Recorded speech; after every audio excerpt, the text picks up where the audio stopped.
Welcome to Through the Bible in a Year with Pastor John. We invite you to join us at 1 Oakleigh Avenue in North Providence, Rhode Island.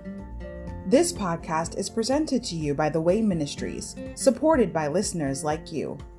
For donations, live videos, podcasts, and more, please visit www.thewayministriesri.org. Thank you and have a great day.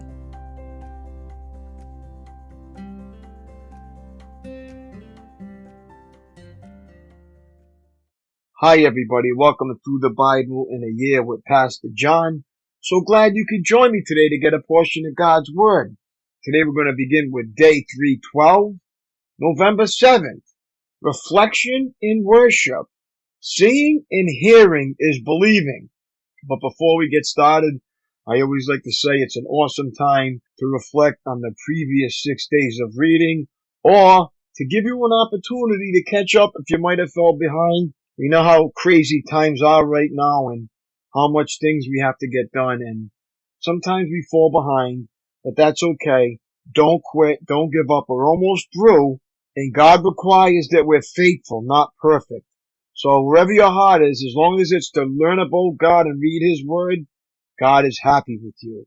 So just keep on keeping on and keep up the good work. All right, let's get started. Seeing and hearing is believing.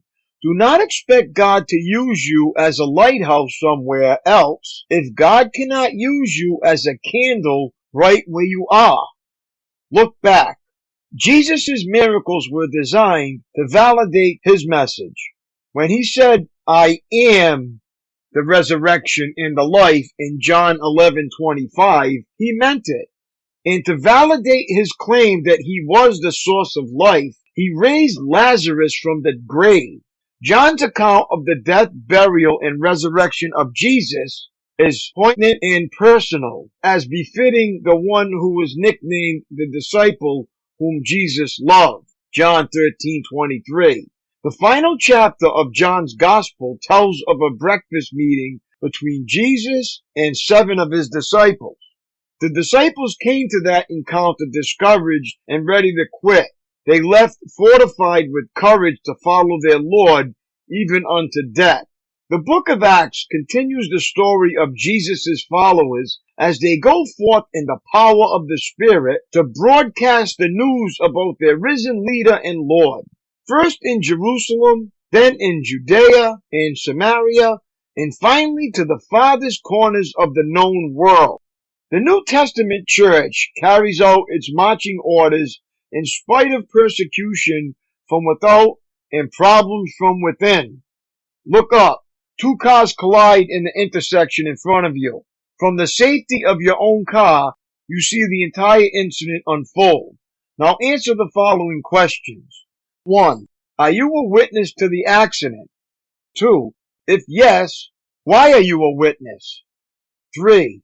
What did you have to do to become a witness? 4. How sure are you that you are a witness? 5. Would you know what to say if called to the witness stand? And 6. What would you say? Being a witness for your Lord is no different. Only those who have seen and heard something firsthand about Jesus Christ are eligible to be His witnesses. We saw Him with our own eyes and touched Him with our own hands. He is the word of life. We proclaim to you what we ourselves have actually seen and heard, so that you may have fellowship with us. 1 John 1:1-3. If you have seen the miracle of new birth in your own life, then you are a candidate to be a witness for your Lord. Look ahead. The book of Acts is the exciting account of men and women who bore testimony of the truth they had experienced firsthand. Most of them were not trained preachers or educated philosophers. They were simple people whose lives have been simply touched and transformed for eternity. After they met Jesus in a life-changing way, He told them to go and tell. And so they went and told.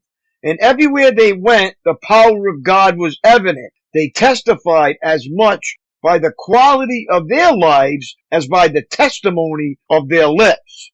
It's the same today. People all around you may never visit a church or tune into a Christian radio or television program, but they will listen to the gospel according to you in your office, your home, your neighborhood, your school. Why? Because they know you and they can see with their own eyes and hear with their own ears the difference Jesus has made in your life. They've seen the difference.